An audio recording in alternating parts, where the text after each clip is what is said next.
एक प्रश्न किया था हमसे बाहर, उन्होंने कहा आज हमारा मन संसार की तरफ जा रहा है, मतलब काम आदि दोषों से युक्त हो रहा है। वो इसलिए कह रहा हूँ कि अपने सब साधक हैं इसी लाइन के, तो मान लो तो अपना अंतःकरण खोल के सामने रख दिया, अच्छा साधक है, अच्छी बात है। कोई साधक अपने गुरुजनों से यदि अपने मन की बात कहे तो अच्छा रहता है। तो बाहर गए, किसने कहा आप जानो हमारा मन जो है सजा रहा है। तो हमें सावधानी ये रखनी कि मन न जाए, ऐसी बात नहीं है। मन तो जाएगा, जब तक पूर्ण रूप से पवित्र नहीं हो जाता तब तक मन संसार की तरफ जाएगा। संसार की तरफ जाए तो जाने दे, विचलित ना हो।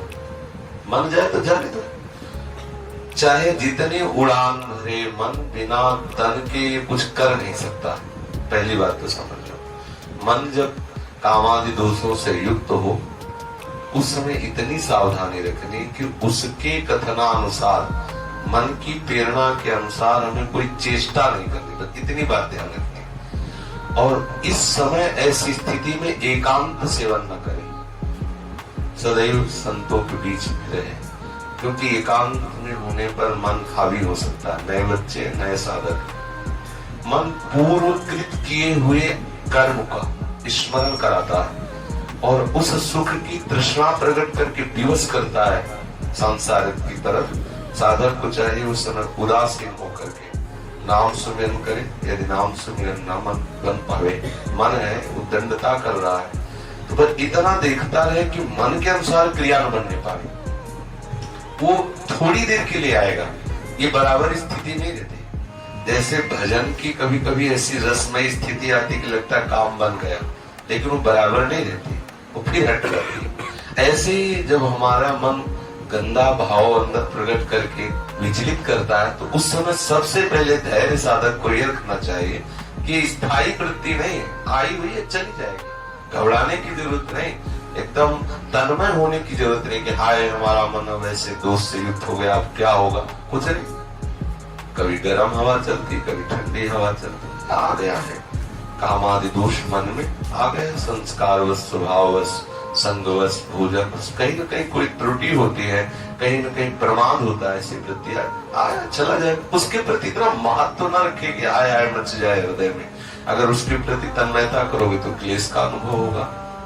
तो हमें ये सावधान रहना है कि उसके अनुसार क्रिया न हो और उसके प्रति कोई महत्व बुद्धि न दे। भयभीत होने की इसलिए जरूरत नहीं कि मन में इतनी सामर्थ्य नहीं है कि वो क्रिया के बिना हमें नष्ट कर दे, उसमें इतनी सामर्थ्य नहीं। क्रिया होने न पाए इसलिए साधु समाज में रहे, संतों के संग में, साधकों के बीच में रहे, तो क्रिया बनने नहीं पाए। और क्रिया ना बनी तो मन धीरे धीरे धीरे वो अमना होने लगता है। जिस भाव के लिए मन प्रेरित करे उसको वो भाव ना मिले तो धीरे धीरे मन का मन पर नष्ट होने लगता है। जिस सत्ता के कारण मन कहा जाता है, मतलब संकल्प, भोगों का संकल्प ही मन का जीवित रहना है, भोगों से निसंकल्पित हो जाना ही मन का मर जाना है। तो जब हमारे मन में भोगों का संकल्प बने और उसको पूरा ना होने दे तो मन मरने लगता है, मन अमना होने लगता है। इस स्थिति को सहना ही तपस्या है।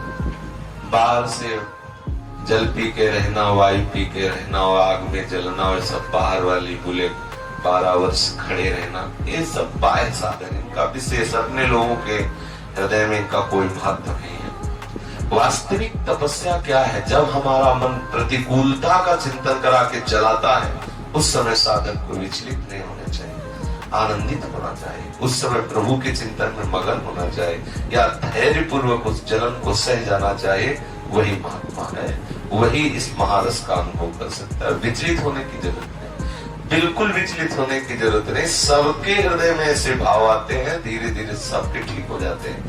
भगवान नारद जी ने भी प्रेमा भक्ति का जो सूत्र वर्णन करते हैं उसमें लिखा है कि पहले कामादि दोष तरंग की तरह आते हैं, समुद्रात जाए। अगर हम उनका जो तरंग की तरह उदय हो रहे हैं उनका चिंतन करके वैसी क्रिया ना करें तो तरंग उठी खत्म हो जाएगी। और यदि आपने कहीं क्रिया कर दिया उसके अनुसार तो वही तरंग समुद्र बन जाएगी, फिर पार होना बड़ा कठिन। समुद्र बन गए तो डूबना ही पड़ेगा। इसलिए साधक को जहां देखे मन में कि काम आदि दोषों की वृत्ति आ रहे, तो जब शत्रु सामने हो तो अगर घबरा गया तो योद्धा किस बात का हो, तो मारा जाएगा। सबसे पहली बात है कि हमारे हृदय में भय नहीं होना चाहिए। काम आया ठीक है चला जाएगा खत्म, उसके प्रति मातृ बुद्धि इतनी नहीं और भय। सावधानी ये रखनी कि क्रिया न बनने पाए साधकों के बीच में रह करके। हमें उस समय एकांत नहीं, नए साधक को एकांत सेवन उस समय नहीं करना चाहिए। जहां मन ऐसे विचलित हो तो संतों के बीच में आ जाए और नाम बाणी आदि में अपने मन को लगावे, धैर्य पूर्वक रहे। उचित समय में नष्ट हो जाएगा, वो चला जाएगा भाव। वो हृदय में स्थित होने वाला भाव नहीं, ये सब आगंतुक है। आगमा पाइनो अनित्यास तास्तितिक्षस्व भारतीय, ले जाने वाले इनका कोई महत्व नहीं। अब इतना घबरा गया कि कहता तुम ही संभालो नहीं तो गई गाड़ी। इतना थोड़ी घबराने की जरूरत, कोई बहुत बड़ी बात कोई तुम्हारे हृदय में थोड़ी, तो सबके हृदय में वृत्तियां आती। तो साधक यहाँ धैर्यवान रहे, कभी विचलित न हो, कभी भागे ना। ऐसा ना हो कि भागे कि अब क्या करना है, अब हमारा मन तो बड़ा गंदा हो रहा है, ये नहीं। धैर्य आया है, मन में आया, आई वृत्ति चली गई, तब आप देख लो, कुछ ना करो तो चली जाएगी। स्थायी यहाँ कुछ है नहीं। बड़ा वेग आ रहा है तो कुछ देर धैर्य पूर्वक अपने को बचा रखो, अपने आप को निकल जाएगी वृत्ति गई। एक बार जितनी वेग से आएगा, यदि आपने उसके अनुसार क्रिया नहीं होने दी तो थोड़ा अगली बार कम आएगा, फिर और उससे कम आएगा, फिर धीरे धीरे धीरे फिर एक दिन ऐसी स्थिति आती है कि स्फुरण हल्का सा खत्म, फिर एक दिन होता है कि ऐसा भाव ही खत्म हो जाता है। ये भाव ही खत्म हो जाता है कि ऐसा भी कुछ है। वो मन पवित्र होकर प्रियालाल के चरणों में लग जाता है। इसलिए साधक कभी घबरावे ना, कभी भयभीत ना हो, दृढ़ता पूर्वक अपने मार्ग में चले। वो आया है चला जाएगा, उसके प्रति कोई महत्व बुद्धि न करे। वो बिगाड़ेगा तभी जब आप उसके अनुसार क्रिया करें।